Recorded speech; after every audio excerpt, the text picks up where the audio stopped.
Então a gente estava falando sobre o direito administrativo, sobre a codificação do direito administrativo. Então, como ele não é codificado, você vai ter um conjunto de leis esparsas que dificultam, porque você tem a União, Estados, DF e município. E nem sempre os órgãos da administração pública direta e indireta dos entes federativos se interpretam da mesma forma.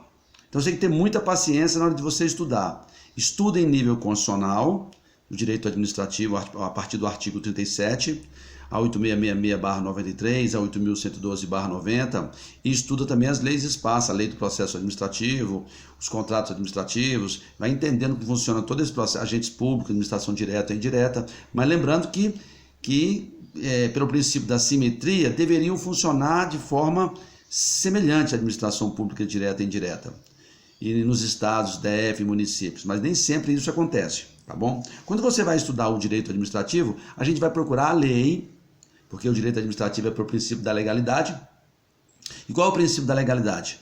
Ninguém será obrigado a deixar de fazer alguma coisa senão em virtude de lei.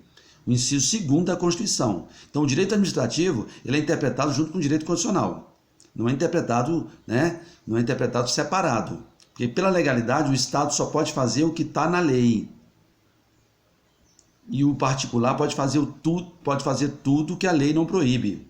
Então você vai ter uma norma constitucional, você vai ter aí a pirâmide de Kelsen, não sei se você já ouviu falar disso, Hans Kelsen, um austríaco alemão aí, que criou o que é uma pirâmide kelsiana. Uma pirâmide que tem na Constituição, as leis ordinárias, as leis complementares anteriores, leis complementares, leis ordinárias, medidas provisórias, portarias, decretos, regulamentos. Você tem ali uma estrutura legislativa, para você dar uma estudada sobre o direito administrativo.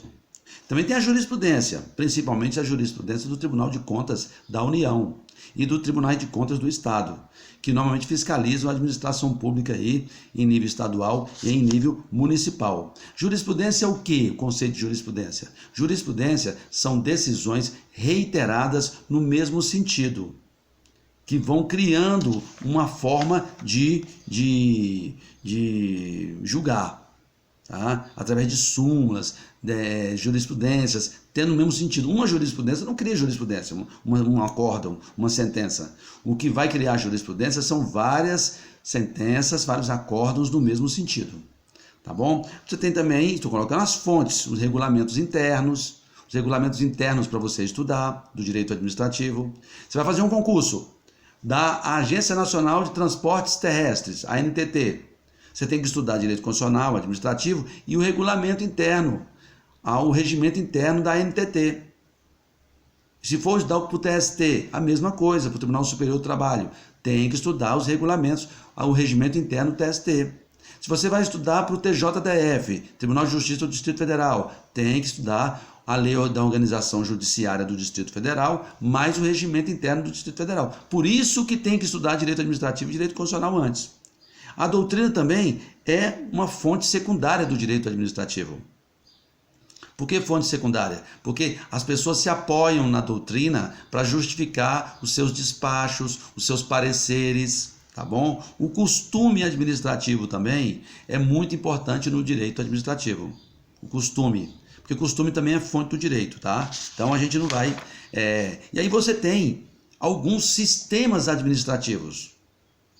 Porque o nosso sistema administrativo, ele não tem um contencioso específico, jurisdição única para o direito administrativo. Nós temos a jurisdição e temos a jurisdição o juiz que analisa as questões de direito administrativo e as questões judiciais. Então nós temos aí um sistema brasileiro, onde ele tem o poder judiciário que analisa as funções administrativas. O indivíduo não tomou posse no cargo público, aí o juiz analisa através do mandado de segurança. E se o indivíduo tiver razão, ele vai tomar posse ad judicia.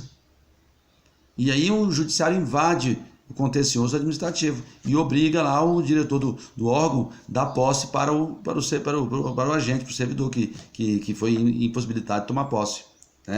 O nosso sistema, ele adotou o sistema inglês, jurisdição única ou poder judiciário, que eu acabei de falar para os senhores. né? É óbvio que você não vai fazer coisa julgada material em direito administrativo, porque o Poder Judiciário pode rever a decisão. Agora, quando o Poder Judiciário decide lá, aí você faz a coisa julgada aqui. Professor Joel discutindo um pouquinho de direito administrativo 1 no nosso curso. Daqui a pouco a gente continua.